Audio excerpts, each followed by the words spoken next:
Dear students, welcome back. Yes, this will be the last episode. किस चीज का? Jamia PG entrance test 2026 की theme wise past 3 year को लेकर के मैं चर्चा कर रहा हूं। आज हमने लिया है इंटरनेशनल रिलेशन, पॉलिटिकल थ्योरी, डब्ल्यूपीटी और इंडियन पॉलिटी लेने के बाद मुझे आशा है कि इससे आप सबको बहुत फायदा होगा। और यदि जो मेरे सीपीईटी के स्टूडेंट सुन रहे हैं कि सर हम कहाँ हैं, तो आपके लिए पॉलिटिकल थ्योरी ऑलरेडी ले आ चुके हैं और नेक्स्ट 2 वीडियो आपके लिए ही होगा। यदि आप सोच रहे हैं कि सर क्या बक बक कर रहे हैं, तो आप देख रहे हैं pol science help YouTube channel, जो एक छोटा सा प्रयास है रिसर्च बेस्ड नॉलेज शेयर करने का पॉलिटिकल साइंस में एग्जामिनेशन पर्पज से। आज हम last 3 years theme wise question analyse कर रहे हैं जामिया पीजी एंट्रेंस टेस्ट के पॉलिटिकल साइंस के पेपर 3 इयर्स को लेकर 25, 24, 23। चलिए इस लंबी भूमिका के बाद शुरुआत करते हैं। Very fascinating discussion.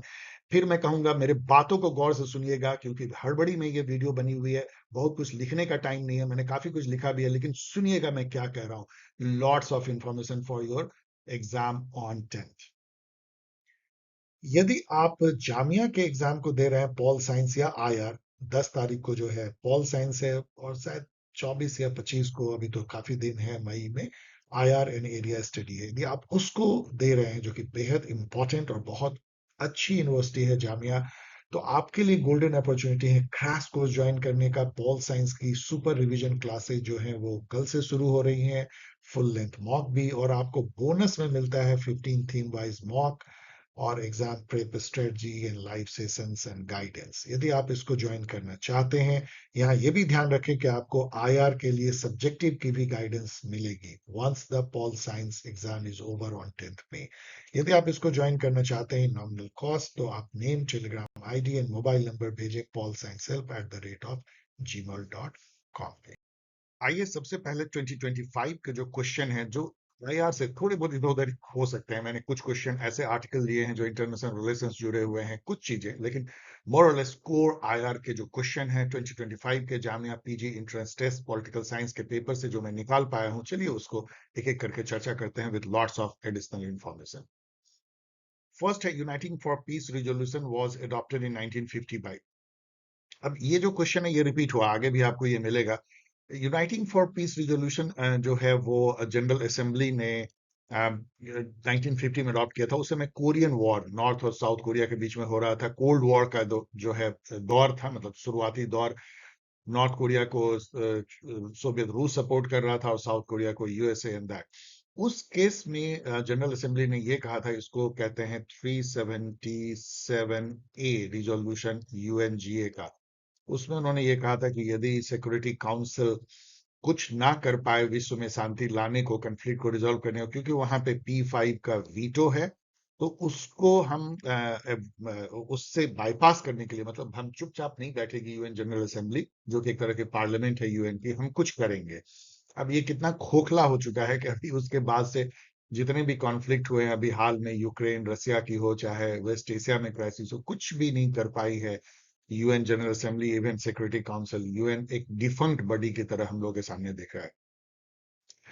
अब यहाँ पे देखिए, non alignment alignment means independence of policy and action in international relation. Independence, yes, क्योंकि हम किसी गुट में नहीं है, नॉर्थ ईस्ट वेस्ट में नहीं है, नॉन अलाइंड एक गुट एक अलग है। तो ये तो सही है। 19 summit of NAM was held in January 2024 in Kampala, Uganda.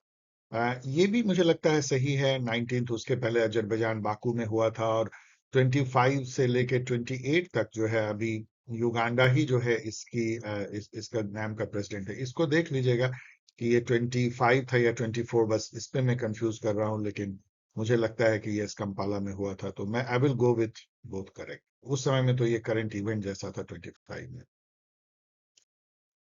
Who is the current United nation high commissioner for human rights? ये सब एक तरह का करंट इवेंट का जीके क्वेश्चन है। ये सब मैं हमेशा कहता हूँ कि ये सबको याद रखना चाहिए। OHCR, जो यूनाइटेड नेशन के high commissioner for human rights जो है, तो वोल्कर ट्रक। अब मैं ये मेमोरी से बोल रहा हूँ, मैं क्वेश्चन मार्क करूँ, बट मुझे लगता है यही है।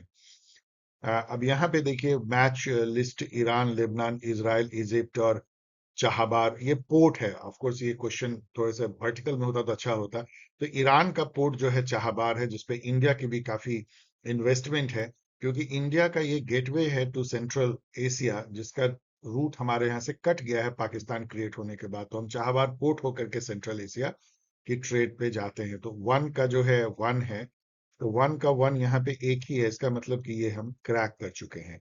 तो इजी। टू का फोर है, इसका मतलब कि लेबनान में जो है हिजबुल्ला है, वी ऑल नो, अभी लड़ाई भी चल रही है। थ्री का थ्री है, इजराइल में जो है, इजराइल में लिकुड पार्टी है, one of the political party वहां पे। अब ये सत्ता में है कि नहीं, बेंजामिन नेतन्याहू की पार्टी का क्या नाम है ये चेक कर लेना। हो सकता है कि वही लिक्विड पार्टी के हों, I am not sure. Egypt जो है वो स्वेज कैनल को कंट्रोल करता है, जैसे कि हॉर्मुज को अब कंट्रोल ईरान कर रहा है। लेकिन दोनों में फर्क ये है कि स्वेज कैनल एक आर्टिफिशियल कैनल है जो जोड़ती है मेडिटेरेनियन सी को रेड सी से, लाल सागर से भूमध्य सागर को, और हॉर्मुज जोड़ती है एक तरह से आप देखोगे तो पर्सियन गल्फ को ये इंडियन ओशन से जोड़ती है, गल्फ ऑफ ओमान होते हुए। तो ये आर्टिफिशियल है स्वेज कैनल, लोगों ने बनाया है, मनुष्य ने बनाया है, जबकि हरमुज स्ट्रेट जो है वो नेचुरल है, लेकिन उसको भी ईरान अभी कंट्रोल करने की कोशिश कर रहा है। Which statement are true about G20? तो अब G20 पे इस टाइप के क्वेश्चन काफी पूछे जाते हैं, आपको नॉट खोजना चाहिए। आर ट्रू है तो नॉट। अफ्रीकन यूनियन जो है इंडक्ट किया गया था, जो 2023 में हुआ था, अब 18 था या नहीं था ये तो यहाँ आप कंफ्यूज कर सकते हो, लेकिन मान लो कि इंडिया वाली 18 थी। 18th G20 समिट यहाँ बता ही दिया कि न्यू दिल्ली में हुआ, इसका मतलब 2023 में हुआ, तो 1 और 3 जरूर सही होगा। तो 1 और 3 किस में है? इस दो ही में है, तो इसको हटा दो। इन दोनों में अब हमको चेक करना है कि कौन से जो है सही होंगे। तो 1 और 3 तो सही है, तो केवल हमें 2 और 4 देखना है। तो चलो 2 को देखते हैं। G20 founded in 1999 after Asian financial crisis. ये बहुत ही फेमस ये फैक्ट है जो सबको जानना चाहिए। एशियन फाइनेंशियल क्राइसिस 97 से 98 के बीच में होती है, उसी का परिणाम था G20, एक तरह का फाइनेंशियल मैनेजमेंट के लिए ग्लोबल वर्ल्ड का। तो 2 जो है सही है, इसका मतलब कि 1 2 3 सही होगा, इसका मतलब 4 जरूर गलत होगा। 2030 agenda for sustainable development was not part of G20 leaders declaration. Not part जैसे ही आपको दे दे विद कैपिटल, इसका मतलब ये गलत ही होगा, ये होगा G20 लीडर्स डिक्लेरेशन 2023, मतलब कि 2030 एजेंडा फॉर सस्टेनेबल डेवलपमेंट जो इंडिया में G20 हुई उसका डिक्लेरेशन था। The current international benchmark income for extreme poverty in terms of purchasing power parity कितनी है? ये तो एक तरह का उस समय का ये जीके जैसा होगा। मैं जो मेमोरी से बोल रहा हूँ, जो मैंने पढ़ा था 1.25, मतलब एक दिन में यदि $1.25, लगभग $1.25, ₹120 के आसपास मान लीजिए होता है, तो उतना यदि कोई उससे भी कम कमाता है तो एक्सट्रीम पॉवर्टी है। इसको चेक कर लेना, मुझे लगता है यही सही है, लेकिन मैं फिर भी क्वेश्चन मार्क कर रहा हूँ। 2015 United nation climate change conference COP21 होता है पेरिस में, जिसको हम फेमसली कहते हैं पेरिस क्लाइमेट एकॉर्ड, जिससे निकल के आती है NDC, नेशनली डिटर्मिंग कंट्रीब्यूशन, जो एक वॉलेंटरी कंट्रीब्यूशन है टुवर्ड्स क्लाइमेट चेंज को मिटिगेट करने, रोकने के लिए। तो इसमें कहा गया कि हम जो है ग्लोबल वार्मिंग को 2 डिग्री से नीचे रोकने की कोशिश करेंगे, जो प्री इंडस्ट्रियल एज में थी, उससे ग्लोबल टेम्परेचर 2 डिग्री से ना बढ़े। बाद में इसको रिवाइज करके 1.5 डिग्री भी किया गया है, लेकिन वो भी दोनों ब्रीच हो चुका है, लगभग 1.5 तो ब्रीच हो ही गया है। Which statement are true about the Truman doctrine? Truman doctrine हम लोग को पता है कंटेनमेंट की थोड़ी थी 1947 में, उस समय में हैरी ट्रूमैन जो है प्रेसिडेंट थे यूएस के। इसका बेसिस क्या था कि कम्युनिज्म को पूरे दुनिया में फैलने से रोकना है, नहीं तो पूरे दुनिया में ये जो है एक कॉन्टेजियस डिजीज की तरह से फैल जाएगी, यूएस के नजरिए से देखे तो। अब इसमें नॉट ट्रू, चलो देखते हैं। इंडिया सपोर्टेड दिस डॉक्ट्रिन, ये कभी नहीं होगा। इंडिया तो थोड़ा सा लीन था यूएसएसआर के तरफ। तो 3 को आप उड़ा दो, 3 यहां से उड़ गया, इसका मतलब क्या है? 1 और 4 एंड 1 और 2, इसका मतलब कि 1 तो सही है ही, कि basis of UN foreign policy during cold war था। अब 2 और 4 को देखते हैं। Proposed friendly relation with China, कभी ऐसा होगा क्या? चाइना तो खुद ही कम्युनिस्ट नेशन था। तो 2 को हटा दो, इसका मतलब 4 डेफिनेटली सही होगा। Considered communism a threat to the free world, तभी तो उसको रोकने की ये कवायद थी ना। तो 1 और 4 इज करेक्ट। ट्रूमैन डॉक्ट्राइन, यहाँ पे ये भी याद रखो कि ट्रूमैन डॉक्ट्राइन जो है उसके चीफ आर्किटेक्ट जॉर्ज एफ कीनन थे। जॉर्ज एफ कीनन एक डिप्लोमेट थे, जो कि यूएस के एम्बेसडर थे यूएसएसआर में। उन्होंने देखा था कि कैसे जो है यूएसएसआर पूरे दुनिया में कम्युनिज्म को फैला रहा है। उन्होंने वहां से लॉन्ग टेलीग्राम भेजा, जो पूछा जाता है। उन्होंने यूएस में आकर के आर्टिकल एक्स लिखा, अननोन नेम से, और उसमें उन्होंने बताया कि क्या खतरा है फ्री वर्ल्ड को कम्युनिज्म से, और बाद में ट्रूमैन के साथ मिलकर के उन्होंने कंटेनमेंट पॉलिसी प्रोनाउंस करवाया। Which one of the following was not occupied by Israel during the 1967 Six Day War? Arab Israel की बहुत सारी वॉर हुई हैं 1948 में, 67 में, 73 में, लेकिन जो सबसे डिसिसिव विक्ट्री इसराइल को मिली थी वो 6 डे वॉर, 6 दिन केवल वॉर हुआ था 1967 में। उसमें उसने जो है वेस्ट बैंक को हड़प लिया था जॉर्डन से, जॉर्डन, और गजा स्ट्रिप हड़प लिया था इजिप्ट से, और सिनाई पेनिनसुला भी इजिप्ट से। इसके अलावा गोलान हाइट जो है, जो यहाँ दिया भी हुआ नहीं है, गोलान एक पठार है, हाइट्स, ये इन्होंने जो है सीरिया से जो है झटक लिया था। तो मुझे लगता है गोलान हाइट तो आज भी जो है इजराइल के पास है, लेकिन वेस्ट बैंक इन्होंने फिलिस्तीन को बसाने के लिए दे दिया है, जहां पे कि हेवली इजराइल कंट्रोल करता है। गजा स्ट्रिप भी इजराइल ने दे दिया फिलिस्तीनी को बसाने के लिए। दोनों जो है ओस्लो अकॉर्ड के तहत दिया था, लेकिन दोनों जगह काफी ज्यादा कंट्रोल है। आपने गजा में तो देखा क्या हुआ। सिनाई पेनिनसुला इन्होंने, कैंप डेविड अकॉर्ड हुई थी 1978 में बिटवीन इजिप्ट एंड इजराइल, जो कि यूएसए ने करवाया था, तो उसके आधार पर इन्होंने सिनाई पेनिनसुला लौटा दिया इजिप्ट को। सिनाई पेनिनसुला जो है एक बहुत बड़ा मरुस्थल है जो गजा स्ट्रिप से लगा हुआ है साउथ में। सो डेमास्कस जो कि सीरिया की राजधानी है, वो ऑक्युपाई नहीं किया इसराइल ने 6 डे वॉर में। Which of the following had jurisdiction over genocide and war crime? Genocide, war crime, जितने भी वॉर से रिलेटेड इंडिविजुअल क्राइम होती है, वो इंटरनेशनल क्रिमिनल कोर्ट आईसीसी के जुरिस्डिक्शन में आती है। ध्यान रखो कि आईसीसी जो है ये बेसिकली इंडिविजुअल को जो है वो प्रोसिक्यूट करती है, जैसे कि हम हमारे कोर्ट करते हैं, जबकि इंटरनेशनल कोर्ट ऑफ जस्टिस में स्टेट, नेशन स्टेट जो यूएन के मेंबर हैं वो जाते हैं। दोनों में फर्क समझना। The league of nation was the brain child of, league of nation जो है वी ऑल नो कि 14 पॉइंट प्रिंसिपल, 14 पॉइंट प्रिंसिपल ये किसकी थी? विल्सन की। तो 14 पॉइंट प्रिंसिपल जो विड्रो विल्सन की थी, जो कि खुद ही गाइडेड थी perpetual peace thesis Immanuel Kant का, उससे, और उसी से लीग ऑफ नेशन जो है वो बना था। लेकिन कितनी आयरनिकल है कि यूएसए खुद ही उसको ज्वाइन नहीं किया। विच of the following is not correct about BIMSTEC? आपको पता होना चाहिए कि बिम्स्टेक 1997 में बनती है बे ऑफ बंगाल की तरफ झुकी हुई इंडिया का लुक ईस्ट पॉलिसी के मद्देनजर, या नेबरहुड फर्स्ट पॉलिसी, सार्क के एक अल्टरनेटिव के तौर पे। तो यहाँ भी नॉट ट्रू खुद ही कह रहा है। तो regional organization of 7 Indian Ocean country, तो वन सही है, इसका मतलब वन नहीं होना चाहिए, वन नहीं होना चाहिए। Maldives is a member, Maldives नहीं है मेंबर, इसका मतलब टू जरूर होना चाहिए। तो टू केवल इसमें है, टू इसमें है, इसका मतलब 3 और 4 वाले को हटा दीजिए। Bangkok vision 2030 seeks prosperous, resilient, open BIMSTEC. BIMSTEC has no charter. अब Bangkok vision 2030 prosperous resilient open BIMSTEC has no charter. तो यहाँ पे चलो चेक कर लेना। मुझे लगता है कि बैंकॉक विजन 2025 होना चाहिए, क्योंकि बैंकॉक बिम्स्टेक की बैठक जो है 2025 अप्रैल में होती है। तो इसका मतलब है कि ये तो गलत होगा, तो 3 को हटा दो। तो नॉट ट्रू जो है, BIMSTEC has no charter and 7 organization 2 और 4। लेकिन फिर भी मैं क्वेश्चन मार्क कर रहा हूँ, मेमोरी से कह रहा हूँ। How many member state are there in UN human rights council?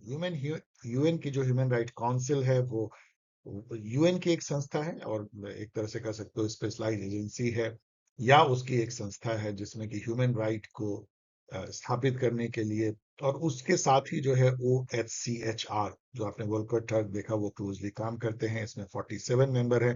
लेकिन रसिया को जो है सस्पेंड कर दिया गया था 2022 में। वहां पे जो बच्चे मिले थे बुका में, इन बच्चों की ग्रेव मिली थी, बहुत सारे बच्चों को मार दिया गया था यूक्रेन वॉर में। उसके बाद तो 46 रह गए होंगे सस्पेंड, लेकिन क्यों तो 47 ही होगा। न्यूक्लियर नॉन प्रोलिफरेशन ट्रीटी जो है साइन किया गया 1968 में, लेकिन लागू होता है 1970 में। ये भी बहुत लोग याद रखते हैं। इसके अलावा एडिशनल इंफॉर्मेशन याद रखो कि एनपीटी इंडिया ने साइन नहीं किया है। ना ही केवल इंडिया ने साइन नहीं किया, पाकिस्तान इजराइल ने भी साइन नहीं किया है, याद रखना। और नॉर्थ कोरिया भी एनपीटी से निकल चुका है। यहाँ ये भी याद रखना कि ईरान, जिसपे इतना बवाल हो रहा है कि न्यूक्लियर बॉम्ब नहीं बनाओगे, उसने एनपीटी साइन किया है। कमाल की बात है। इजराइल ने साइन नहीं किया है तो वो दोस्त है। ईरान ने साइन किया एनपीटी तो न्यूक्लियर बम नहीं बना सकता। इजराइल बना सकता। जो मैं ये कह रहा हूं, इसी को जो है अलेक्जेंडर वेन ने कहा था कि anarchy is what states make out of it. आपके लिए इजराइल न्यूक्लियर बम बनाता है, आपके मीन्स यूएसए, तो वो कोई प्रॉब्लम नहीं है। दुनिया के ग्लोबल पीस के लिए कोई प्रॉब्लम नहीं है। वेस्ट एशिया के पीस के लिए कोई प्रॉब्लम नहीं। ईरान बनाता है तो प्रॉब्लम है, क्योंकि आपकी नजर में ईरान बुरा है, आपकी नजर में इजराइल अच्छा है। The quad is a security grouping of, quad जो है एक सिक्योरिटी डायलॉग है फोर कंट्री का मिलके कि कैसे इस रीजन में, ऐसा कोई सिक्योरिटी अलायंस नहीं है। तो ये जो है जापान है, ऑस्ट्रेलिया है, इसमें इंडिया है और यूएस है। तो ये है। इसमें जो है यूके नहीं है, जो कि आकुस में है, AUKUS, आकुस। ऑस्ट्रेलिया, सॉरी, ठीक है ये Australia, UK, US. Which of the following is true about AUKUS? तो आकुस आ ही गए यहाँ पे। इसमें इंडिया नहीं है, तो जैसे ही इंडिया नहीं है, आप इसको निकालोगे, दो को निकालोगे तो दो दो तो खत्म हो गया। 1 3 3 4 3 तो दोनों में है। वन जो है trilateral security partnership Indo Pacific में, ये भी सही है। तो वन जो है, और वो तो सही है ही। अब देखते हैं हम लोग four. Its purpose is trade promotion only. No, इसका एक तरह का सिक्योरिटी डायलॉग जैसा, क्वाड जैसा ही है। तो फोर तो गलत है, तो 1 and 3 will be correct. China इसको डिस्क्राइब करेगा as a cold war mentality inspired, उस टाइप का उसको फील होगा कि ये सिक्योरिटी डायलॉग वैसा ही है। नेक्स्ट क्वेश्चन जो है 75 जो पेपर में दिखता है, एडवर्ड सेड ने एक बुक लिखा था 1978 में। ये तो मैंने कितने बार आपको बताया है इसी पेपर को एनालाइज करते हुए। उन्होंने सेवन ओरिएंटलिज्म नाम के बुक में ये कहा था कि जो वेस्टर्न जो स्कॉलर हैं या वेस्टर्न वर्ल्ड जो है, वो ईस्टर्न कल्चर को स्टडी करते हैं इसको नीचा दिखाने के लिए, इसको बाइनरी क्रिएट करने के लिए, वेस्टर्न वर्सेस ईस्टर्न कल्चर, की वेस्टर्न कल्चर बेटर है। तो ये एक तरह कल्चरल इंपेरियलिज्म का इसमें थॉट था। एडवर्ड सेड जो है फिलिस्तीन के थे, याद रखिएगा। यहाँ मिल्टन फ्रीडमैन दिखते हैं जो लिबर्टेरियन थिंकर हैं, नॉजिक और हयाक के साथ में। और इसे आप बर्लिन दिखते हैं जो एक लिबरल थिंकर हैं, जिन्होंने कि निगेटिव वर्सेस पॉजिटिव लिबरलिज्म को दो खाने में बांटा। Who is the advocate of offensive realism in international relation? ये इतना रिपीटेड है इसी वीडियो में, आप देखोगे ये जॉन मैर्शियमर है। आज भी जॉन मैर्शियमर वीडियो लेकर के आते हैं। मैं उनके वीडियो का फैन हूँ। वो अभी ईरान और इजराइल अमेरिका वॉर पे कई चीजें उन्होंने कही है। मैं आपको सलाह दूंगा कि उसको सुनिए और आपको बहुत ज्ञान मिलेगा। The tragedy of great power politics जो है जॉन मैसेमर ने लिखा है। ऑफेंसिव न्यू रियलिज्म का जो मेन थॉट है वो ये कि हर स्टेट जो अपने पावर को मैक्सिमाइज करना चाहता है, अपने रीजन का हेजमन बनना चाहता है। इजराइल भी बनना चाहता है और ईरान भी बनना चाहता है। चूंकि इजराइल ईरान दोनों रीजनल हेजमन बनना चाहता है, इसलिए दोनों एक दूसरे के जानी दुश्मन है। एक दूसरे को वो एग्जिस्टेंशियल थ्रेट मानते हैं। अमेरिका तो बीच में खुद बेकार ही कूद पड़ा है because of Israel. Israel, America को डायरेक्टली कोई थ्रेट नहीं है ईरान से, ना ही ईरान वेस्टर्न हेमिस्फीयर में जाके अमेरिका को चुनौती देता है। ये अलग बात है कि अमेरिका के बेसिस जो है वेस्ट एशिया में है, जिसको डेफिनेटली ईरान चुनौती दे रहा है। यहाँ देखते हैं केनेथ वॉल्ज, जिन्होंने की न्यू रियलिज्म की स्थापना की, structural realism, father of new realism. यहाँ देखते हैं हांस मर्गनथाउ, जो क्लासिकल रियलिज्म के मॉडर्न काल में फादर कहे जा सकते हैं, एंड रॉल प्रेबिस जो कि डिपेंडेंसी थ्योरी के फादर माने जाते हैं। The modern world system is a framework developed by, अब आपको पता है कोर, पेरीफेरी, सेमी पेरीफेरी, हम लोग डिस्कस करते हैं। जो वर्ल्ड कैपिटलिस्ट स्ट्रक्चर है जो एक्सप्लॉइट करती है पेरिफेरल नेशन, नेशन मतलब जो थर्ड वर्ल्ड कंट्री। और ये जो वर्ल्ड सिस्टम थ्योरी नाम की बुक भी और थेसिस भी इमैनुअल वॉलनस्टीन ने दिया था, जो नियो मार्क्सिस्ट हैं। उसी के बेसिस पे डिपेंडेंसी थ्योरी भी बनती है। अब यहाँ पे हम लोग थोड़ी रॉल प्रेबिस के बारे में बात करते हैं, the father of dependency theory.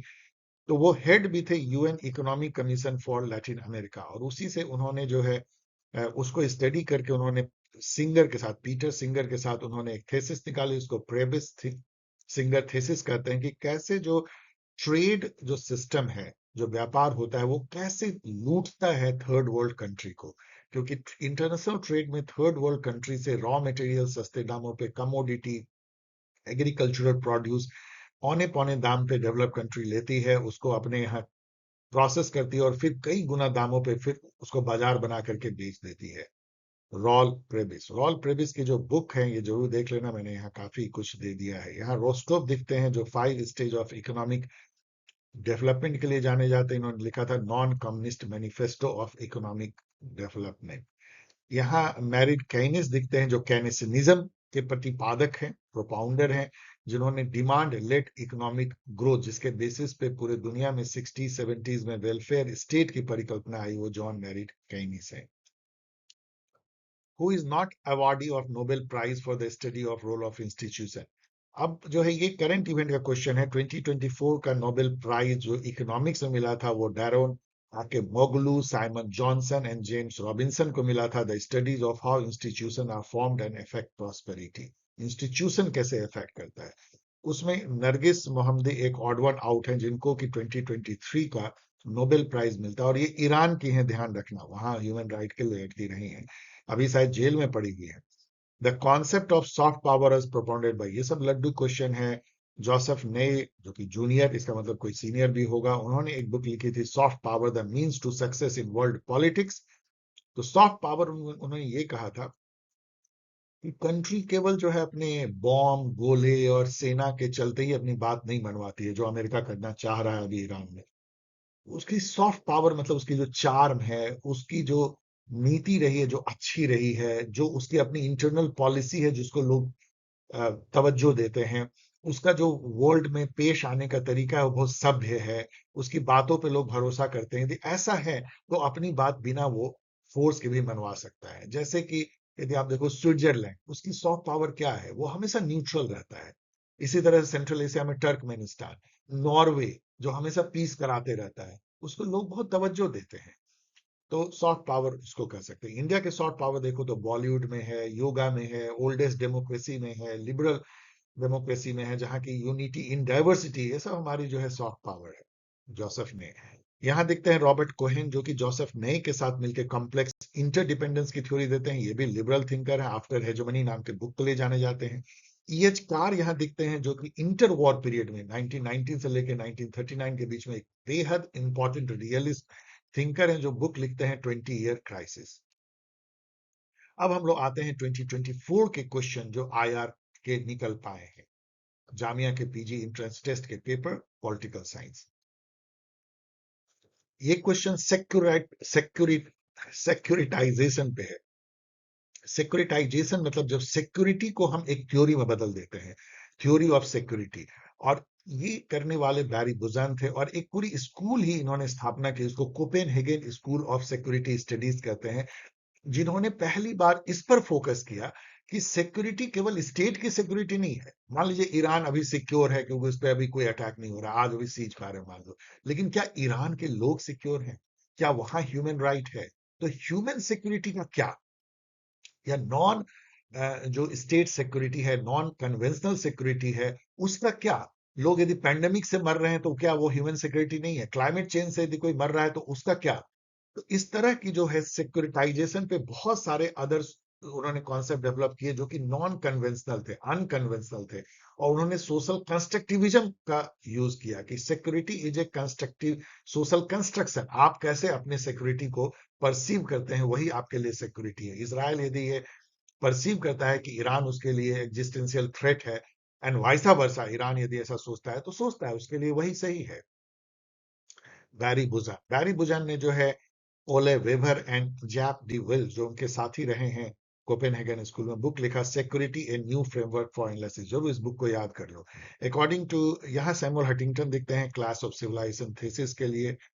Robert COX दिखते हैं एक क्रिटिकल थिंकर, जिन्होंने कहा कि theory is always for someone for some purpose. Theory कभी न्यूट्रल नहीं होती, कहीं से आती है, कोई पॉलिटिकल मैसेज होता है, थ्योरी पॉलिटिकल थ्योरिस्ट भी पॉलिटिशियन है।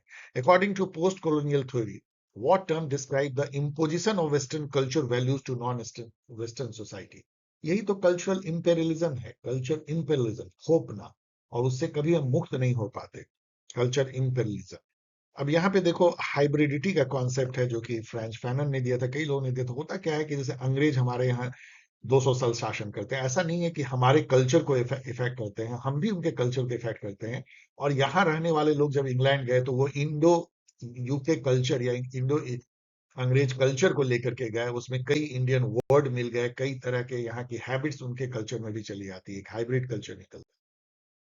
In feminist IR theory what does stand point epistemology emphasise. ये सब क्वेश्चन डिफिकल्ट होता चला जाएगा आपके लिए, लेकिन आप कॉमन सेंस से निकाल सकते हो। स्टैंड पॉइंट, आप कहाँ खड़े हो और उससे दुनिया कैसी दिखती है। आपको पता है, नहीं यदि आप एक घूमते हुए ट्रेन में या चलते हुए ट्रेन में बैठे हुए हो तो आपको पेड़ जो कि खड़ी हुई है वो चलती हुई दिखती है। इसको स्टैंड पॉइंट व्यू पॉइंट कहते हैं। मतलब आप कहाँ खड़े हो उससे दिखती है आपको। आप जो है पृथ्वी पर खड़े हो, पृथ्वी खुद घूम रही है, और आपको तारे जो है वो घूमते हुए नजर आते हैं रात में, क्योंकि आप खुद घूम रहे हो। Stand point epistemology, frame of reference, कहाँ से आप देख रहे हो।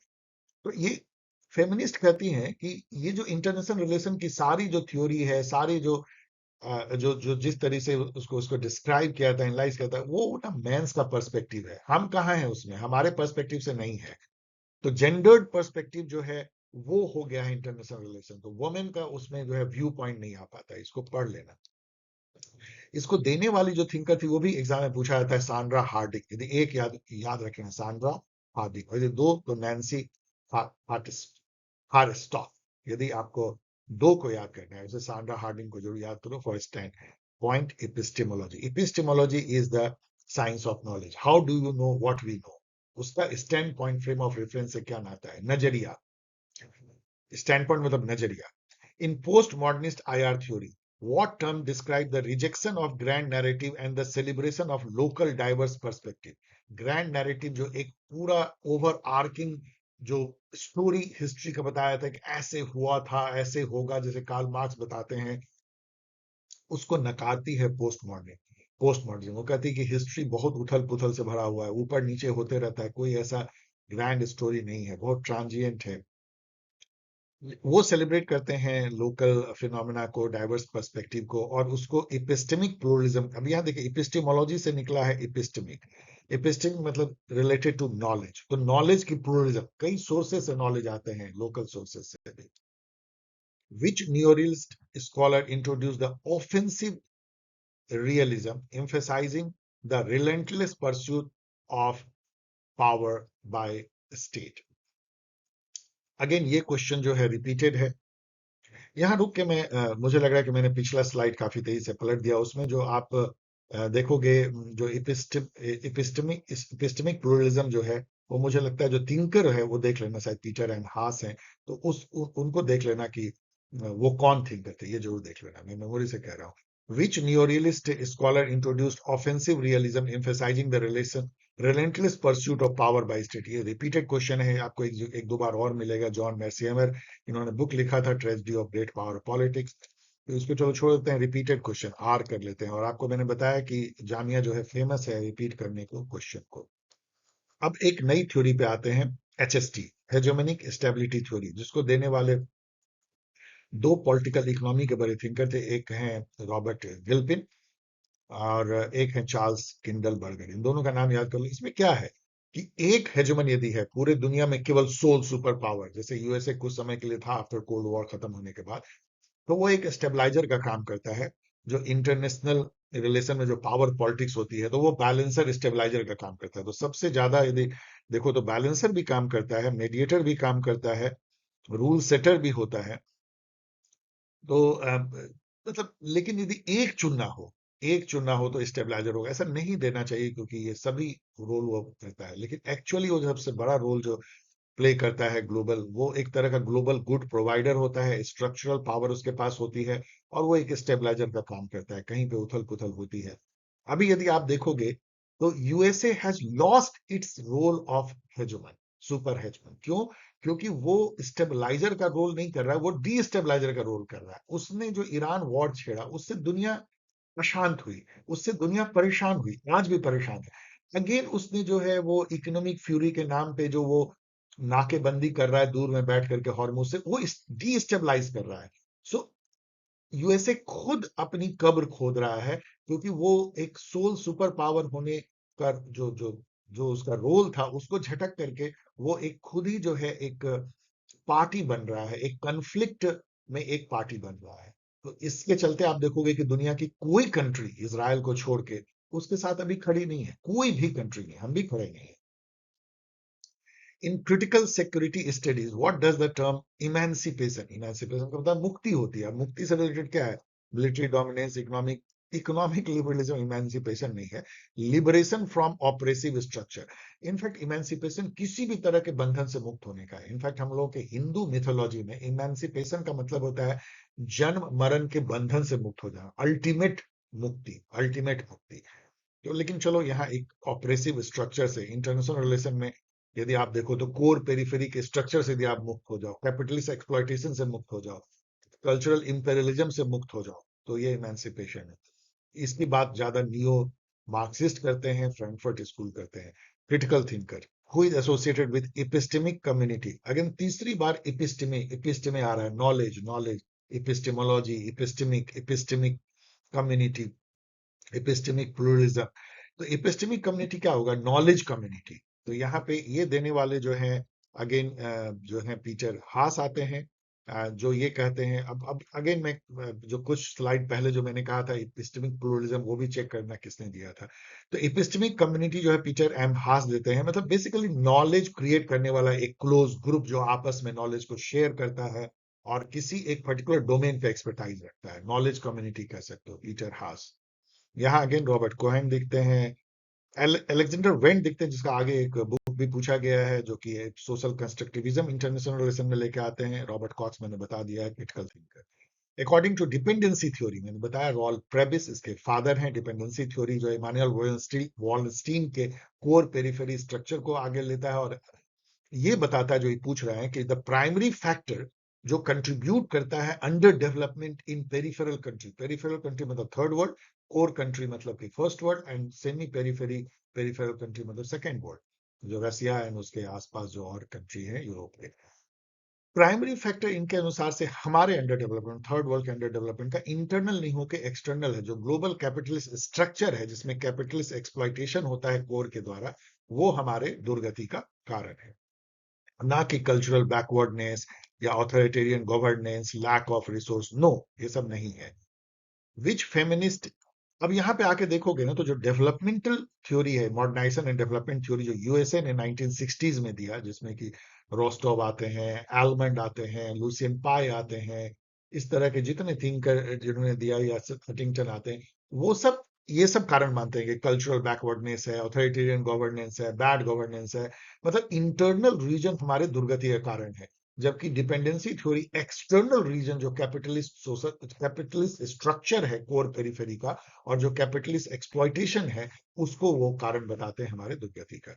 विच feminist IR scholar introduce gendered global governance, आपने देखा ना, gendered perspective, stand point view, जो जो जो एपिस्टेमोलॉजी है, उसी तरीके से ग्लोबल गवर्नेंस में वुमेन कहाँ है, पूछती हैं जे आन टिकनर, जो कि सबसे बड़ी थिंकर हैं फेमिनिस्ट आईआर में।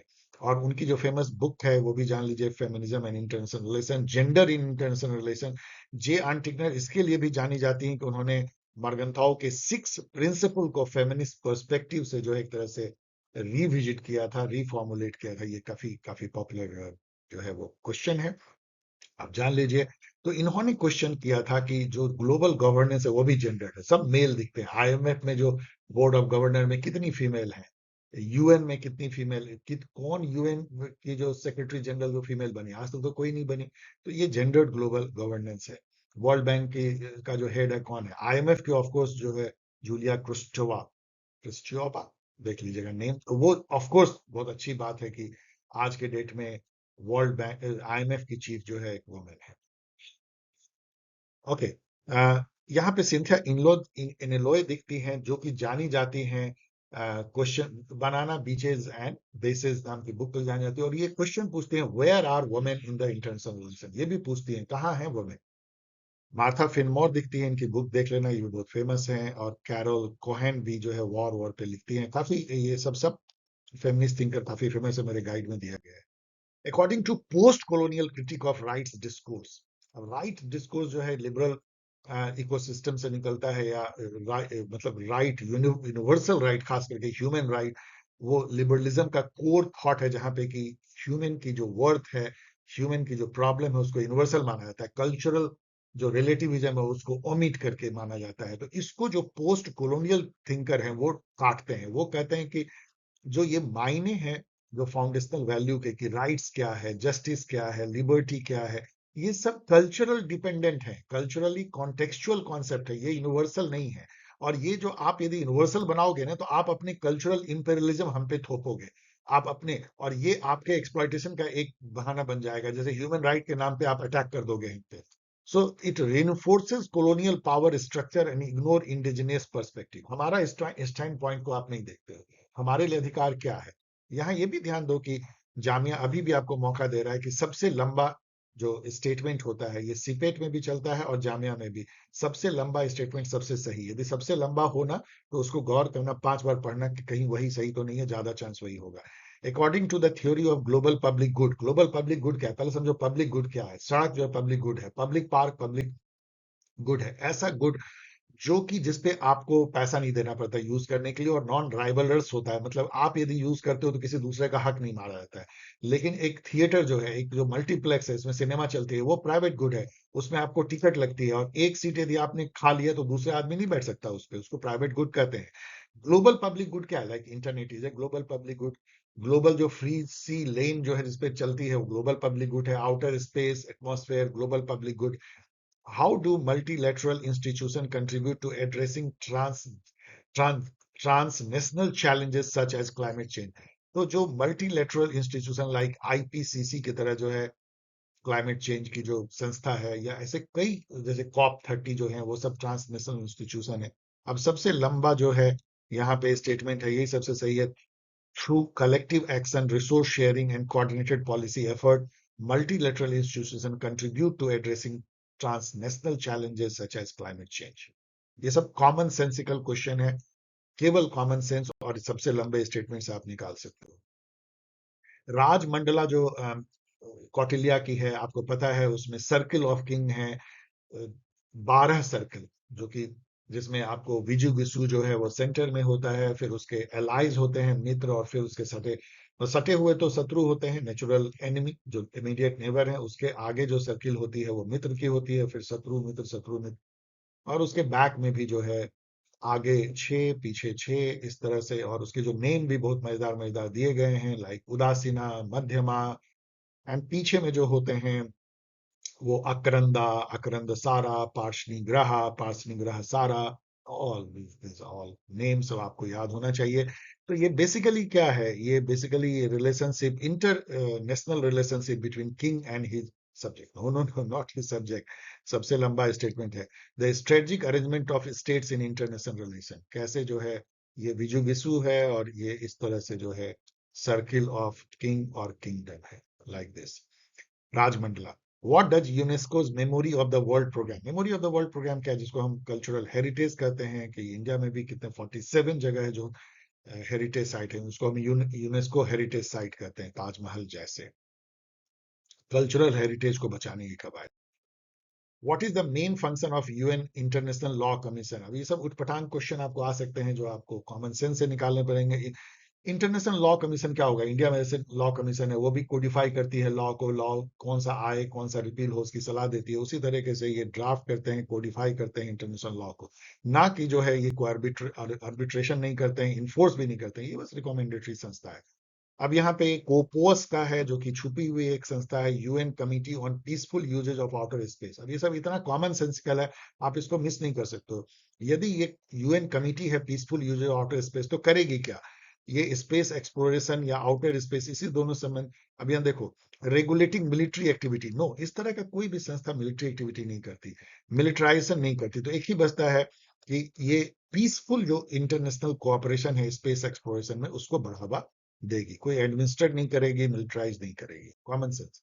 How many member state are represented on the UNESCO? UNESCO हमको पता है वही जो हेरिटेज साइट, जो कल्चर को हर जगह प्रमोट करती है, एक सॉफ्ट ऑर्गेनाइजेशन जिसको सभी प्यार करते हैं, कोई मिलिट्री कोई पीस कॉन्फ्लिक्ट से नाता नहीं है, इसका नाता जो है कल्चर से है। जो ट्रेजर हमारे जो हैं कल्चरल हेरिटेज है, इसके मेंबर कितने होते हैं? तो 58 मेंबर। ये सब तो याद होना चाहिए 4 ईयर टर्म्स के लिए। डिफिकल्ट टाइप के क्वेश्चन ये पूछते हैं। According to new international division of labour theory, what role do developing country often play in global economy? Again ये कोर पेरिफेरी से आता है। जो आप देखोगे तो जो पेरीफेरी कंट्री क्या करते हैं, डेवलपिंग कंट्री, हम रॉ मटेरियल देते हैं, चीप लेबर देते हैं और बाजार बनते हैं डेवलप कंट्री के, ये तो करते हैं। सो पेरिफेरल सर्विस प्रोवाइडर है, पेरीफेरी हम है। Which parliament endorses Sweden's request to become 32nd member of NATO, marking its inclusion? ये जो है करंट इवेंट था, आप ध्यान दो, ये हुई थी फरवरी 26 2024 को। ये 24 का पेपर है, इसका मतलब आपको भी जनवरी फरवरी के काफी क्वेश्चन आ सकते हैं जो कि उस समय में हुए थे। मेरे करंट अफेयर वीडियो को देख लेना। तो उस समय में ये न्यूज में भी था कि हंगरी की पार्लियामेंट, जो कि विक्टर ऑर्बन उस समय में था, तो वो हार चुके हैं। उसकी पार्लियामेंट एक यूनिकैमरल है, उसका नाम है नेशनल असेंबली। उन्होंने जब वोट किया, और वहां आपको पता होना चाहिए कि हर कंट्री को जो है वो ओके करना होता है, तभी कोई न्यू मेंबर आता है। एक भी कंट्री नहीं किया तो नहीं होगा। Hungary was the last country to do this, तभी जाकर के स्वीडन 32वां मेंबर नाटो का बनता है।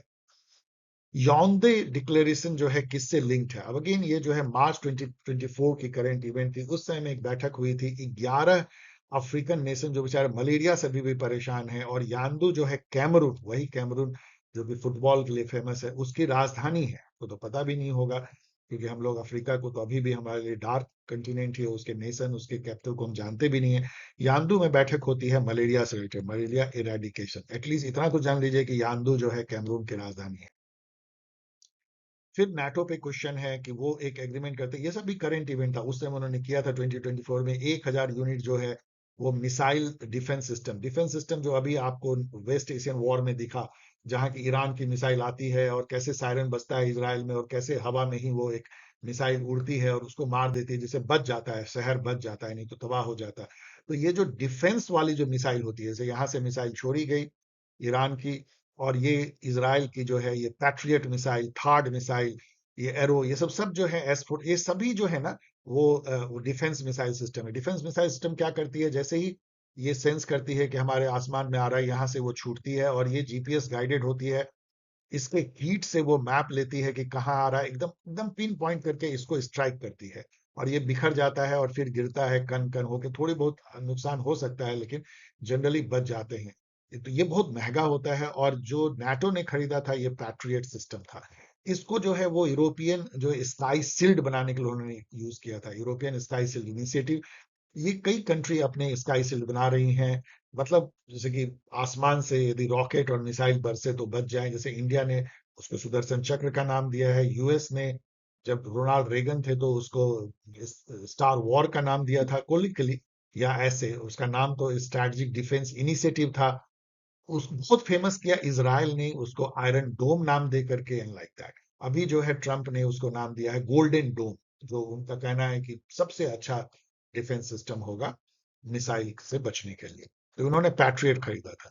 The look west policy of India promotes expansion and enhancement of India relation with which entity? ये एकदम सिंपल क्वेश्चन है।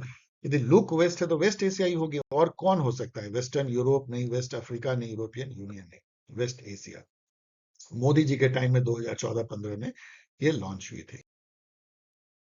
नेक्स्ट क्वेश्चन देखो, ये कहता है कि 30 ईयर रिकॉर्ड जो है गंगा वाटर शेयर करने का हमने किस कंट्री से किया है? इसको फरक्का बैरेज रिकॉर्ड भी कहते हैं। पहले 70s में होती है, अभी उसको रिन्यू भी किया गया है।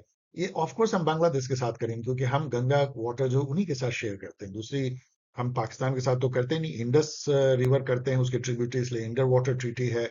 श्रीलंका के साथ हम बिल्कुल कोई रिवर शेयर नहीं करते, तो समुद्र है। और भूटान के साथ तो बिल्कुल लैंड बॉर्डर हमारा है, तो इंडिया बांग्लादेश। यहाँ पे है कि म्यांमार जो बर्मा है, एक समय में इंडिया का पार्ट था, 1937 में केवल अलग होता है, याद रखना, ब्रिटिश इंडिया का पार्ट था। वो हमारे 4 स्टेट से सटा हुआ, आप देख सकते हो, ये है म्यांमार। मिजोरम, मणिपुर, नागालैंड और अरुणाचल प्रदेश से सटा हुआ है, तो 4 स्टेट। और इसके चलते ही मणिपुर में जो चीजें हो रही है, कई चीजों म्यांमार से जोड़ी जाती है। अभी जो 6 यूक्रेन और यूएसए के नेशनल पकड़ाए हैं, वो बर्मा में जो है वो रिवॉल्यूशन करने के लिए मणिपुर को यूज करते थे। Which article pertains to the goal of Indian foreign policy. ये मैंने क्यों लिया, वैसे तो इंडियन पॉलिटी में लेना चाहिए, क्योंकि ये इंटरनेशनल रिलेशन में हमारी क्या स्टैंड है, कॉन्स्टिट्यूशनल हमारी ऑब्लिगेशन क्या है। हमारा आर्टिकल 51 कहता है, सोचो, कि the Indian state shall endeavor to promote international peace and security, maintain just and honorable relation between nations, foster respect for international law and international treaty obligation in dealings with dealings of organized people with one another। देखो, nation की बात हम नहीं करते, organise people की बात करते हैं। क्यों? क्योंकि फिलिस्तीन नेशन स्टेट नहीं है, लेकिन उसके साथ भी हम डील करते हैं। And encourage settlement of international dispute by arbitration. ये जो फाइनल है ना, ये कई एग्जाम में मैंने देखा कि पूछा जाता है क्या 51 में है कि नहीं, और स्टूडेंट कंफ्यूज कर जाते हैं कि आर्बिट्रेशन से डिस्प्यूट सेटल करना क्या हमारे कॉन्स्टिट्यूशन में लिखा है। यस, यस लिखा हुआ है। अब आओ 2023 के क्वेश्चन को बहुत तेजी से देखते हैं। सॉरी कि मैं बहुत तेजी से बढ़ रहा हूं, क्योंकि आपको पता है कि ये एवरीडे वीडियो केवल मैं इस जिद पे बना रहा हूं कि मुझे अपने उन स्टूडेंट के लिए जामिया और सीपेट के लिए लेके आना है, otherwise don't have any time.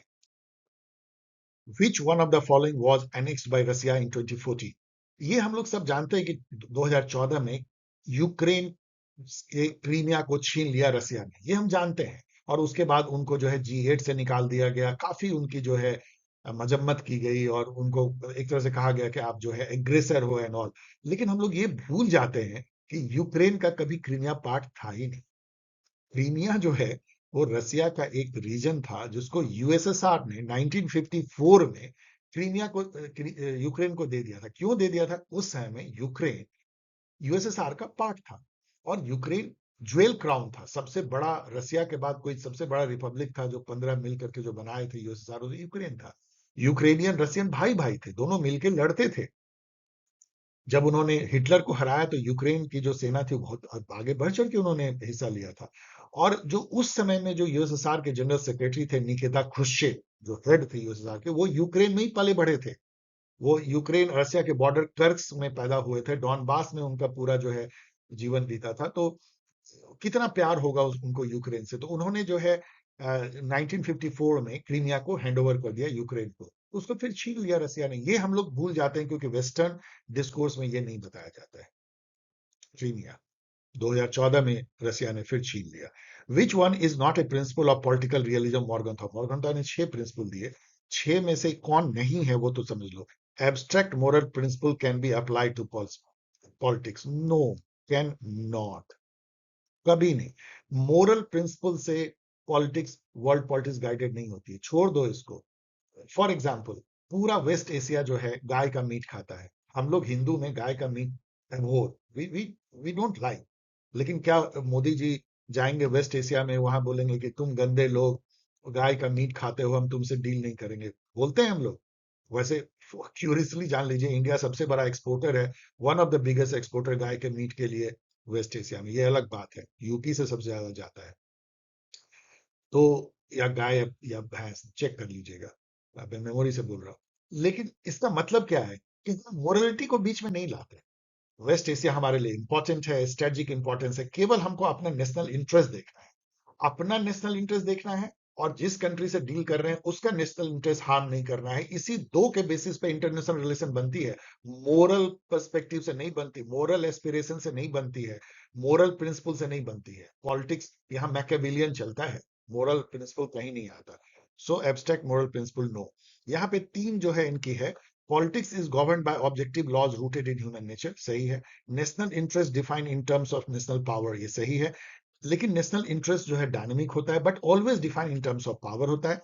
इसके अलावा उन्होंने ये कहा था कि ये पॉलिटिक्स का जो क्षेत्र है वो ऑटोनोमस है, वो इमोशन और किनशिप एंड इकोनॉमिक्स इन सब से ऑटोनोमस है, क्योंकि उसके अलग लॉ हैं। और जो यहाँ पे मोरल प्रिंसिपल जो है, एब्स्ट्रैक्ट मोरल प्रिंसिपल पॉलिटिक्स पे लागू नहीं होता है। ओके, एंड उन्होंने ये भी कहा था कि नेशनल इंटरेस्ट एंड पावर, ये दो प्ले कार्ड हैं इंटरनेशनल पॉलिटिक्स के। पॉलिटिक्स अमॉन्ग नेशन इन्होंने लिखा था the struggle for power and peace. And ध्यान रखो कि एक एग्जाम में मैंने देखा कि पहले पावर आती है कि पीस, इतना भी रूट लर्निंग के क्वेश्चन मैंने देखा है। The struggle for power and peace, उन्होंने दे दिया पीस एंड पावर, और चुनना था उसमें से। वॉशिंगटन कंसेंसस क्या है? ये बेसिकली जब नियो लिबरल वर्ल्ड का आगाज होता है, जब कोल्ड वॉर खत्म होती है, एक सोल हेजेमन बनता है यूएस, तो पूरी दुनिया में अपनी इकोनॉमिक पॉलिसी को वो फैलाता है, जिसको स्ट्रक्चरल एडजस्टमेंट प्रोग्राम उसने नाम दिया, SAP। ये वर्ल्ड बैंक और IMF एक तरह से आर्म ट्विस्ट करके सबको करवाते हैं। हमने उसको नाम दिया इकोनॉमिक लिबरलाइजेशन, जिसको कि नाम दिया गया LPG, लिबरलाइजेशन, प्राइवेटाइजेशन, ग्लोबलाइजेशन। तो वो उसका थ्योरेटिकल नेम था Washington consensus. This was a consensus between USA की गवर्नमेंट, जो ट्रेजरी डिपार्टमेंट है, वो IMF एंड वर्ल्ड बैंक, जिसमें 10 सूत्री कार्यक्रम अपनाया गया। 10 पॉइंट गाइडलाइन की मार्केट को आगे करो, स्टेट को पीछे करो, वेलफेयरिज्म कम करो, खर्चा कम करो, फिस्कल डेफिसिट कम करो, इंटरेस्ट रेट को कम करो, सप्लाई साइड इकोनॉमिक्स अपना बदला। पढ़ लो 10 पॉइंट प्रिंसिपल क्या थे, सबसे लंबा स्टेटमेंट, सबसे सही स्टेटमेंट। अब यहाँ पे हम लोग कुछ कॉप के बारे में बात करते हैं। कॉप मतलब कॉन्फ्रेंस ऑफ पार्टी। कौन से conference? UNFCCC, United nation framework convention on climate change, जो कि रियो अर्थ समिट 1992 से निकलती है। उसकी जो 26वीं बैठक हुई थी वो ग्लासगो UK में हुई थी। उसमें इसमें से सब कुछ सही आपको होगा, आपको खोजना पड़ेगा कौन सही नहीं, क्योंकि आपको नॉट ट्रू है कह रहा है। यहाँ पे आपको मिल जाता है। यहाँ पे इंडिया की, इंडिया ने कई बार कह रखा है कि हम नेट कार्बन जीरो 2070 में होंगे। कार्बन न्यूट्रलिटी इसको कहते हैं, और ये हम लोग को याद रखना चाहिए। तो 2050 देखते ही आपको समझ आना चाहिए कि ये गलत है। लेकिन इससे ये तो मिल गया। इससे दो इंफॉर्मेशन लीजिए। एक की COP26 में क्या क्या हुआ था, तो इसको पढ़ लीजिए। मैं पढ़ नहीं रहा हूं आपके लिए। तो 3 इंफॉर्मेशन तो यहां से मिलेंगे और 5 यहां से। और ये बहुत इंपॉर्टेंट है कि 2020 COP26 में मोदी जी ने वहां पे इंडिया का 5 सूत्री कार्यक्रम बताया क्लाइमेट चेंज से लड़ने के लिए। उसको उन्होंने पंचामृत कहा, 5 नेक्टर, मतलब 5 अमृत। उसमें पहला था कि हम अपने 50% एनर्जी रिक्वायरमेंट जो है वो नॉन रिन्यूएबल जो सॉरी रिन्यूएबल एनर्जी सोर्सेस से लेंगे, जैसे कि solar, wind, hydro and all. 2030 तक 50%, जो हम लगभग शायद अब अचीव कर लेंगे। इंडिया ने यह भी कहा कि नेट जीरो जो है 2050 नहीं, 2070 तक हम हो जाएंगे। नेट जीरो का मतलब यह है कि जितना कार्बन हम उत्सर्जित करेंगे उतना ही कार्बन हम एटमॉस्फेयर से खींच भी लेंगे। 500 गीगावाट का नॉन फॉसिल फ्यूल एनर्जी हम कैपेसिटी डेवलप कर लेंगे 2030 तक। ये भी शायद हम लोग अचीव कर लें। इसके अलावा कार्बन एमिशन की जो इंटेंसिटी, मतलब कार्बन एमिशन हम कम कर देंगे एक क्वांटिटी टर्म में 1 बिलियन टन बाय 2030। अब इसका टारगेट देखो क्या हुआ होगा। एंड हमारी जो कार्बन इंटेंसिटी है जीडीपी की, कि हम कितना टन कार्बन जलाते हैं 1 रुपया जीडीपी पैदा करने के लिए, उसको हम रिड्यूस कर दें। इसको एनर्जी इंटेंसिटी कहते हैं या कार्बन इंटेंसिटी कहते हैं। इसको हम 45% तक कम कर देंगे 2030 तक। इस 5 को याद कर लो। Which one was not occupied by Israel in Arab-Israel war? अभी ये रिपीट क्वेश्चन है। 1967 सिक्स डे वॉर में हमने देखा कि वेस्ट बैंक उन्होंने जॉर्डन से छीन लिया, गाजा स्ट्रिप इजिप्ट से ले लिया, गोलन हाइट सीरिया से लिया इन्होंने। यहाँ एक चेंज किया इन्होंने, सनाई पेनिनसुला हटा दिया, और डमास्कस जो है नहीं लिया। तो repeat question, who is advocate of social constructivism? We all should know Alexander Wendt, जिन्होंने बहुत फेमसली कहा था anarchy is what state make out of it. इन्होंने बुक लिखा social theory of international politics 1999 में। सोशल कंस्ट्रक्टिविज्म क्या कहता है कि कोई ऑब्जेक्टिव ट्रूथ नहीं है, पोस्ट मॉडर्निज्म की तरह है। आप सिक्योरिटी के बारे में क्या सोचते हो, आप अपनी आइडेंटिटी कैसे बनाते हो, अपनी इमेज कैसे बनाते हो, मतलब इनका कहना है कि ये सब सोशल कंस्ट्रक्शन है। मतलब आप जो सोशली इंटरेक्ट करते हो, इंटरनेशनल रिलेशन में स्टेट इंटरेक्ट करते हैं डिफरेंट फोरम पे, उससे हर स्टेट की इमेज आइडेंटिटी क्रिएट होती है, और उसी आइडेंटिटी से आपका जो है एक्शन डिपेंडेंट होता है। ईरान की क्या आइडेंटिटी है और किसके नजर में, जरा सोचो, और उससे क्या एक्शन होता है। अभी जो ये पूरी वॉर हो रही थी, सोशल कंस्ट्रक्टिविज्म के नजर से देखो, तो ईरान ने जिस तरीके से बिहेव किया 47 ईयर्स में, वेस्टर्न वर्ल्ड को वो खतरा नजर आता है। ऐसा नहीं कि हमको तो नहीं खतरा नजर आता, इंडिया को खतरा नजर नहीं आता, चाइना को नहीं आता। उनके नजरिए से जो आइडेंटिटी क्रिएट किया है ईरान ने वेस्टर्न वर्ल्ड के नजरिए में, ईरान एक बेलिजरेंट स्टेट है, आतंकवादी स्टेट है, क्रिमिनल स्टेट है, नॉन लिबरल स्टेट है, बारबरिक स्टेट है, तो उसको रोकना होगा। तो आइडेंटिटी जो क्रिएट होती है उससे एक्शन डिपेंडेंट होता है। अब ऐसी आइडेंटिटी के चलते ईरान पे अटैक कर रहा है यूएसए। इंडिया को तो कोई प्रॉब्लम नहीं है, हम नहीं मानते कि ईरान जो है बारबरिक नेशन है और वो अटैक कर देगा हम पे, हमारे लिए सिक्योरिटी थ्रेट है। लेकिन यूएस ऐसा सोचता है, हजारों किलोमीटर दूर बैठ के सोचता है। वो अपने संसद में कह रहा है कि ईरान हम पे अटैक कर देता, न्यूक्लियर अटैक कर देता, This is all social constructivism, how you construct reality through your own imagination and interaction. Social constructivism, Alexander when. यहाँ हुर्गन हैबरमास दिखते हैं, जो डेलिबरेटिव डेमोक्रेसी के सबसे बड़े थिंकर हैं, जो कम्युनिकेटिव एक्शन थ्योरी के लिए जाने जाते हैं। जॉन मेर्सियामर एंड केनेथ वॉल्ज आपको पता ही है, अभी हमने डिस्कस किया है। एजेंडा 21 क्या था? रियो अर्थ समिट होती है 1992 में, उससे निकल के यह आता है कि 21st सेंचुरी, जो उस समय 8 साल दूर थी, उसमें हम कैसे लड़ेंगे क्लाइमेट चेंज एंड अदर से, उसके बारे में चर्चा करनी थी। So it was UN programme of climate change और environmental protection coming out from the Rio Earth Summit. Rio Earth Summit खुद जो है, इसको हम स्टॉक होम +20 कहते हैं, याद रखिएगा। इसको खुद हम स्टॉकहोम +20 कहते हैं, क्योंकि स्टॉकहोम जो है 1972 में होता है। वो पहला जो है वो ह्यूमन एनवायरनमेंट पे कोई कॉन्फ्रेंस होती है यूएन की। क्लास ऑफ सिविलाइजेशन थीसिस के बगैर मैंने कोई भी पेपर अभी तक देखा नहीं। ऑलमोस्ट हर पेपर में दो चीज जरूर रहेगा, दो थेसिस, एक end of history thesis of Francis Fukuyama and clash of civilization thesis of Francis Samuel Huntington. Clash of civilization में सैमुअल हंटिंगटन कहते हैं कि 21st सेंचुरी का जो वॉर होगा, वो नेशन स्टेट के बीच में नहीं होकर कल्चर या सिविलाइजेशन का होगा। कई लोग कहते हैं कि ईरान और अमेरिका का वॉर जो है, दो सिविलाइजेशनल वॉर है ये, और इसीलिए ट्रम्प जब कहते हैं वो सिविलाइजेशन को खत्म कर देंगे, तो बहुत बेचैनी होती है लोगों में। द नोशन ऑफ ओरिएंटलिज्म, ये रिपीट क्वेश्चन है, वी ऑल नो, मैंने कई चीज बताया एडवर्ड सेड के बारे में, इनके बुक के बारे में। इंतिफादा जो है, अब यहाँ पे थोड़ा सा स्ट्रेटेजिकली देखो, जामिया एक माइनॉरिटी इंस्टीट्यूट है, मुस्लिम के द्वारा, मुस्लिम माइनॉरिटी के द्वारा, तो इसके जो क्वेश्चन में ना, वेस्ट एशिया की चीजें ज्यादा आएंगी, मुस्लिम वर्ल्ड की चीजें ज्यादा आएंगी, मुस्लिम की जो प्रॉब्लम्स हैं वो ज्यादा आएंगी, जो फिलिस्तीन की प्रॉब्लम है वो ज्यादा आएगी, इसराइल कैसे बेलिजरेंट है, ये सब चीजें आएंगी, Oslo accord, camp David accord, Abraham accord, ये सब काफी इंपॉर्टेंट है। इसके अलावा जो वेस्ट एशिया में जो जितने भी संस्थाएं, लाइक गल्फ कोऑपरेशन काउंसिल है, अरब लीग है, ओआईसी है, ऑर्गेनाइजेशन ऑफ इस्लामिक कोऑपरेशन, ये सब बहुत इंपॉर्टेंट है। ये सब को थोड़ा ठीक से देख लेना, मतलब मुस्लिम वर्ल्ड, अरब वर्ल्ड और उसकी समस्याएं, उससे जुड़े हुए event, people, place, current event जरूर देखना। इंतिफादा जो है वो फिलिस्तीनीज की अपराइजिंग थी, अपने नेशन, अपने होमलैंड को रिगेन करने का, जो मानते हैं कि इजराइल ने ऑक्युपाई कर रखा है। इंतिफादा, रिबेलियन, अपराइजिंग, दो बार इंतिफादा हुई है। एक बार तो खत्म हुई ओस्लो अकॉर्ड से, और फिर हुई, कई लोग कहते हैं कि थर्ड इंतिफादा था, जो गजा पे गजा ने अटैक जो कर दिया था हमास ने, तो उसका क्या दुष्परिणाम हुआ, we all know. Manufacturing consent जो है, ये किसकी बुक है? वैसे तो मैन्युफैक्चरिंग कॉन्सेंट जो है ग्रेमिस्ची की कल्चरल हेजेमनी से निकलती है, कि कैसे बिना लड़ाई के, मारपीट के, कुअर्सन के कंसेंट मैन्युफैक्चर करती है, ऑर्गेनिक इंटेलेक्चुअल करते हैं सिविल सोसाइटी में कैपिटलिस्ट के लिए। लेकिन मॉडर्न काल में जो लिखा है, कंटेम्प्रेरी काल में, नोम चॉम्स्की जो लेफ्ट ओरिएंटेड थिंकर है, अभी भी जीवित हमारे बीच में है, यूएसए में बहुत बड़े थिंकर, जो क्रिटिक हैं अमेरिका के लिबरल जो पॉलिसी है, जो इलिबरल या लिबरल कह लो, the author of history of Peloponnesian war, ये ऑफ कोर्स थ्यूसिडाइडस हैं, जो कि एक क्यों इंटरनेशनल रिलेशन मैंने लिया है, क्योंकि इसमें जो एक मेलियन डायलॉग है, उसके बीच में एक चैप्टर होगा मिलियन डायलॉग, जिसमें वो कहते हैं कि the strong do whatever they can and the weak suffer what they have to. मतलब जो मजबूत है वो कुछ सब कुछ करते हैं जो उनको करने का इच्छा है, और जो कमजोर है वो सहते हैं जो उन्हें सहना है।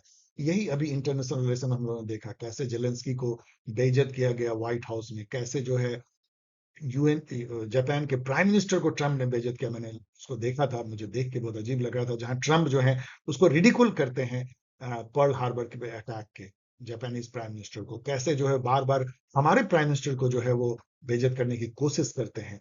कई बार हम लोग को गुस्सा आता है, और ये जो है पेलोपोनेसियन वॉर की वो कथन हम लोग को याद आती है। थ्यूसिडाइडस जो है history of Peloponnesian war, realist document है इंटरनेशनल रिलेशन में, इसलिए ये क्लासिकल रियलिज्म के एक तरह से फादर माने जाते हैं। पाइवट टू एशिया क्या है? पाइवट टू एशिया मतलब खूंटा गाड़ दो एशिया में। अब एक बात और समझोगे कि हमारे लिए एशिया तो वेस्ट एशिया भी है, हम भी हैं south Asia, south east Asia भी है, और ईस्ट एशिया भी है, जापान, चाइना एंड ऑल। लेकिन जब यूएस में आप एशिया बोलोगे तो आपको बहुत आश्चर्य होगा, एशिया उनके लिए केवल ईस्ट एशिया है। तो इसका मतलब पाइवट टू एशिया है कि हम चाइना पे नजर रखेंगे, वहां अपनी सेना रखेंगे, बेसिस रखेंगे, चाइना, जापान। तो ये जो है यूएस की नीति थी ओबामा एडमिनिस्ट्रेशन में। वो अलग अलग तरीके से एशिया को डिफाइन करते हैं। हमें वो साउथ एशिया कहते हैं, साउथ कोरिया एंड बाकी जितने कंट्री, थाईलैंड, मलेशिया, इंडोनेशिया को साउथ ईस्ट एशिया कहते हैं, और वो जो वेस्ट एशिया को मिडिल ईस्ट कहते हैं। Who argued that state structure, international forces, and class relation combine to explain origin of social revolutionary transformations in state and social revolution? ये क्वेश्चन आपको ना बहुत सारे इंफॉर्मेशन देता है। इसको सिंपली ये पूछ सकता था कि स्टेट एंड सोशल रिवॉल्यूशन नाम की बुक किसने लिखा है, जो कि थेडा स्कॉकपोल ने लिखा है। लेकिन ये आपको बताते हैं कि इस बुक में थेडा स्कॉकपोल ने जो है एक रिलेशन स्टैब्लिश किया है, स्टेट का जो स्ट्रक्चर होता है, जो इंटरनेशनल फोर्सेज होते हैं, और क्लास रिलेशन जो स्टेट में होता है, ये तीनों मिल करके कैसे रिवॉल्यूशन करते हैं, ये आपको बता रहा है। इन्होंने किन 3 रिवॉल्यूशन में कंपेयर किया था? मुझे लगता है Chinese revolution, Russian revolution and French revolution. Check कर लीजिएगा, इन 3 को इन्होंने कंपेयर किया। Who is the advocate of offensive realism? कितनी बार पूछा जा रहा है, आप देख लीजिए। John Mearsheimer. Which of the following is not a member of NATO? NATO से भी दूसरा तीसरा क्वेश्चन है। पैट्रियट मिसाइल खरीदते हैं, 32वां मेंबर होता है। नाटो का मेंबर कौन नहीं है? तो बेलारूस। क्योंकि आपको ये जानना पड़ेगा कि बेलारूस जो है वो रसिया का दोस्त है, पिट्ठू कह लीजिए, तो वो कभी नाटो में शामिल नहीं होगा। तो यहीं से तो लड़ाई होती है कि यूक्रेन शामिल होना चाहता है, इसीलिए उस पर अटैक किया रसिया ने, और बेलारूस कहता है मैं कभी शामिल नहीं होगा। बाकी आप देखिए, बुल्गारिया, हंगरी, रोमानिया, एक समय में यूएसएसआर के सैटेलाइट स्टेट सब नाटो में शामिल हो चुके हैं। Can you believe this? तो यूएस, तो रसिया को कितना डर लगता होगा कि उसके आसपास पूरे नाटो कंट्री घिरे हुए हैं। What is not correct about the Palestinian question? तो पैलेस्टीनियन क्वेश्चन मतलब पैलेस्टीनियन बेचारे जो अपने ही लैंड में जो एक तरह से विस्थापित हैं, जिसको वो नस्बा कहते हैं। अभी आपने इंतफादा देखा, तो उसकी जो प्रॉब्लम है कैसे जामिया उठाता है, इसको भी आप स्ट्रेटजिकली समझो और उसको तैयारी करो, तो आपको कुछ क्वेश्चन मिल जाएंगे। कौन नहीं है? तो यहाँ पे देखो, बेलफोर्ड declaration of 1970 did not, no, not काट दो, it supported a Jewish national home in Palestine. बेलफोर्ड जो है वो फॉरेन मिनिस्टर थे यूनाइटेड किंगडम के 1917 में। उन्होंने 1917 में डिक्लेयर कर दिया कि हम वादा वादा करते हैं कि हम एक होमलैंड बनाएंगे ज्यूज लोगों का, वहीं पे जहां वो हमेशा से रहते आए हैं, जेरूसलम, बेथलम के आसपास। और उसका फ्रक्टिफाई होता है 1948 में। लेकिन ये करने तक जो है यूके बेचारा जो है वो पावरलेस हो चुका था। यूएसए नया पावर था, लेकिन यूएसए जूइस लोगों का होमलैंड भी था। सारे जो जूइस इंटेलेक्चुअल थे, अल्बर्ट आइंस्टीन हो चाहे आना आरेंट हो, सब भाग करके यूएसए गए थे। और आज भी वो जूइस लॉबी वहां सबसे स्ट्रांग है। वो सारे जो हथियार बनाने के फैक्ट्री के मालिक जूइस हैं, वहां पे कितने ही अरब अरबपति खरबपति जूइस हैं। और वो जो है यूएसए के पॉलिसी को इफेक्ट करते हैं, उसको जूइस लॉबी कहते हैं, जायनिस्ट लॉबी भी कहते हैं। और यूएस ने जो है यूके का वो प्रॉमिस को पूरा किया 1948 में बना करके। लेकिन उससे हुआ क्या? वहां लाखों फिलिस्तीनी को अपने ही घर से भागना पड़ा, वो विस्थापित रहे। और बाद में जाकर के ओस्लो एकॉर्ड के बाद उनको 2 ठौर मिला, वेस्ट बैंक और गजा स्ट्रिप में। लेकिन फिर भी क्या उनकी हालत है, आप देख रहे हैं। So the heart of the Arab Israel conflict है Palestinian question. Sinai and Golan height were occupied by Israel. ये तीसरी बार ये पेपर पूछ रहा है आपको 3 पेपर में।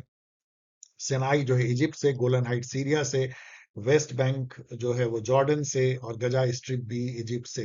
Palestine is a non member observer in United nation general assembly. बिल्कुल सही है, तो ये गलत है, ये है। और ये बहुत इंपॉर्टेंट क्वेश्चन बन के आता है Bellfort declaration. Who is not a member of AUKUS? ये भी दूसरी बार पूछा जा रहा है इसमें, और इंडिया मेंबर नहीं है, ध्यान रखना। Australia, UK and United state, ये क्वाड जैसा है। Which country refused to adopt the UDHR in 1948? ये मैं आपको अपने सेंस से बता रहा हूँ कि कौन करेगा। तभी जो है ह्यूमन राइट को USA, UK, France, western world, उन्हीं का तो है universal declaration human right. Saudi Arabia बोलेगा no no, I don't agree, क्योंकि हमारा राइट्स का कॉन्सेप्ट अलग है, तो इसलिए वो शामिल नहीं हुआ होगा। Who advance the notion of perpetual peace? आपको कितनी बार मैं बोल चुका हूँ कि इसी बुक पे, परपेचुअल पीस, एक फिलोसॉफिकल स्केच 1795 में इमैनुअल कांत की जो है 14 पॉइंट प्रिंसिपल, वुड्रो विल्सन का बेस था, जिसपे की लीग ऑफ नेशन बनी थी, इमैनुअल कांत। जिसमें उन्होंने ये कहा था कि यदि रिपब्लिकन हो, सभी लोग पीपुल शासन करे, तो सब मिलकर के वॉर को हमेशा के लिए खत्म कर सकते हैं। वॉर की कोई जरूरत ही नहीं है। और इसी बेसिस पे माइकल डॉयल ने बुक लिखा, democratic peace theory. Democracy do not do war with each other, ऐसा उन्होंने कहा। Which type of rights have been described as first generation right? यहाँ पे 2-3 एडिशनल इंफॉर्मेशन जानो। एक तो आप कैरोल वैसेक को याद करो, ये चेक थे। कैरोल वैसेक ने जो है 3 जनरेशन ऑफ राइट का कॉन्सेप्ट दिया। उन्होंने कहा कि फर्स्ट जनरेशन ऑफ राइट हम कह सकते हैं civil liberties, right to life, liberty, बोलने का आजादी, घूमने का आजादी, तो civil liberties and political right, vote देने का अधिकार, चुनाव में खड़े होने का अधिकार, पॉलिटिकल ऑफिस ऑक्यूपाई करने का अधिकार। तो civil liberties and political rights are first generation right, socio cultural and economic rights are the second generation right, and group rights जो मिलते हैं, environmental right, development right, group right, aboriginal का right, queer right and all, जितने भी group rights हैं वो सब जो है थर्ड जनरेशन राइट है। तो यहाँ पे देखो तो फर्स्ट जनरेशन राइट क्या होंगे, पॉलिटिकल राइट्स होंगे, सिविल एंड पॉलिटिकल राइट। तो बेटर आंसर क्या हुआ, सिविल एंड पॉलिटिकल राइट्स। यहाँ पे socio economic right second generation है, और कल्चरल राइट तो इसमें घुस जाता है, और group right third generation right. Uniting for peace resolution कितनी बार मैंने आपको बताया, फर्स्ट क्वेश्चन यही था, यहाँ पे मैंने उसको लिख दिया है। तो जनरल असेंबली ने अडॉप्ट किया था कोरियन वॉर के टाइम में। Who develop the concept of human development index, इसमें यहाँ तो चलिए महबूबुल हक है, लेकिन मुझे लगता है कि दोनों मिल के किए थे, अमृत सेन को भी इसमें लेना चाहिए, इसलिए क्वेश्चन इनवैलिड टाइप का मुझे दिखता है। दोनों ने मिल करके 1990s में ह्यूमन डेवलपमेंट इंडेक्स का जो है एक फॉर्मूला बनाया। इसके पहले क्या होता था, डेवलप कंट्री कौन है जिसके पास ज्यादा जीडीपी है, ज्यादा पर कैपिटा इनकम। इन्होंने कहा कि केवल पर कैपिटा इनकम से नहीं, किसी भी कंट्री में स्वास्थ्य की कंडीशन क्या है, एजुकेशन की क्या है, ह्यूमन की लाइफ का चेरिशमेंट कितना है, पॉजिटिव पीस कितना है, इन सब के बेसिस पे कॉम्प्लेक्स इंडेक्स बना हुआ है। ऐसे जो काट कूट के जो बना उसमें केवल एजुकेशन, हेल्थ और पर कैपिटा इनकम को बेसिकली लिया गया एज ए प्रॉक्सी इंडिकेटर। उसके बेसिस पे सभी कंट्री को पॉइंट दिए गए, वन में जैसे 0.5, 0.6 ऐसे, और नॉर्वे जो है पढ़ा टॉप पे निकलता है। जनरली इंडिया बीच बीच में रहती है ह्यूमन डेवलपमेंट इंडेक्स में। तो मतलब इससे एक एक बैलेंस बना, लेकिन वो इसमें काफी कमी है। तो महबूबुल हक एंड अमृत सेन, महबूबुल हक पाकिस्तान के और इंडिया के मिल करके बनाते हैं। Who is the Pioneer in the theory of, और ये मुझे लगता है यूएनडीपी के, यूनाइटेड नेशन डेवलपमेंट प्रोग्राम के तहत आता है। Who is the pioneer of the theory of new realism, ये तो रिपीट क्वेश्चन है। केनेथ वॉल जो बुक लिखते हैं थ्योरी ऑफ इंटरनेशनल पॉलिटिक्स 1979 में, स्ट्रक्चरल रियलिज्म या new realism. So dear student, इसके बाद तो चलो मैं आपको थैंक्स दूंगा, लेकिन आपने देखा कि जो क्वेश्चन पूछे जाते हैं, अधिकतर क्वेश्चन बहुत घिसे पीटे run of the mill question है, क्वेश्चन रिपीट होते हैं। मुस्लिम वर्ल्ड से क्वेश्चन काफी पूछे जाते हैं, फिलिस्तीनी क्वेश्चन, वेस्ट एशिया, माइनॉरिटी, इन सबको थोड़ा देख लेना। कई बार ये कौटिल्य से भी पूछ देते हैं, राजमंडला जैसे, और कई बार जो है इंडियन कॉन्स्टिट्यूशन में कहा फॉरेन अफेयर है उसको तक को इन्वोक करते हैं। करंट इवेंट भी जो है पिछले 6-7 महीने का ये पूछते हैं, वो थोड़ा सा डिफिकल्ट भी आपके लिए हो सकता है। Environmental treaty and other covenant and treaty यदि हाल में हुई हो, ह्यूमन राइट पे भी इनका काफी क्वेश्चन होता है। यहाँ पे जितने हैं हमने सब डिस्कस कर लिया है। So dear student, thanks for watching. और मैं आपको, और यदि वीडियो पसंद आया हो तो जरूर आप सबको बताएं, ये आपका कर्तव्य है, जिससे कि अधिक से अधिक देखने से आपको क्या फायदा है। मैं यदि इंकरेज होता हूँ, मेरी टीम इंकरेज होती है, तो आपको ऐसे वीडियो देखने को मिलते हैं, वो भी फ्री में, इसीलिए आपको करना चाहिए। इट्स ए योर ड्यूटी कि इस बात को फैलाएं, वर्ड टू माउथ फैलाएं कि ये सर की ये वीडियो है, इसको देखो। ऐसा नहीं कि नॉलेज, कभी आप याद रखो, ज्ञान केवल शेयर करने से बढ़ता है, इसलिए मैं शेयर करता हूँ। मेरी नॉलेज भी आज भी आपको ये बक बक करते हुए मैं कुछ ज्ञानवान हुआ, समझिए, मेरी नॉलेज बढ़ती है। इस तरह आप भी यदि शेयर करोगे तो शेयर करो, कमेंट करो, सब्सक्राइब करो। और यदि आप सुपर रिवीजन क्लासेस ज्वाइन करना चाहते हो, जेएमआई का, और मॉक सीरीज आप लेना चाहते हो, सीपेट, एएमयू, सीपीजी का, और या आप यूजीसी नेट के लिए देख रहे हो इसको, और आप जून के आईआर, या यदि आप पॉल साइंस का लेना चाहते हो, तो इन सब के लिए आप रजिस्टर कर सकते हैं। Mail, name, Telegram ID and mobile number paulsciencehelp@the rate of gmail.com पे। वेबसाइट है paulsciencehelp.in, ईमेल है paulsciencehelp@the-rate-of-gmail.com, टेलीग्राम चैनल है @paulsciencehelp, और ट्विटर @paulsciencehelp। कोई आपको कठिनाई इन सब के स्पेलिंग में है नहीं, POLSC हेल्प, इस तरीके से आप मुझसे मिल सकते हैं, बातें कर सकते हैं, अपने सवाल पूछ सकते हैं। ओके देन, मिलेंगे जल्द ही एक और PY QA थीम वाइज लेकर के, या तो जामिया का या CPET का, नेक्स्ट परहैप्स होगा CPET WPT। तब तक के लिए टेक केयर, बाय।